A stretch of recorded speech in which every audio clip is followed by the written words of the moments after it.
use blood magic. I bow to no divine being, and blood is a part of nature. I draw power from around me to defend myself. Balance is what I would call it. I use the power that exists within every living creature, including myself, to destroy anything or anyone who opposes me. Sometimes that means taking the blood from willing batteries.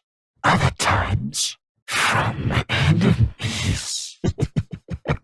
And I am known for my exsanguinate spell, a region of death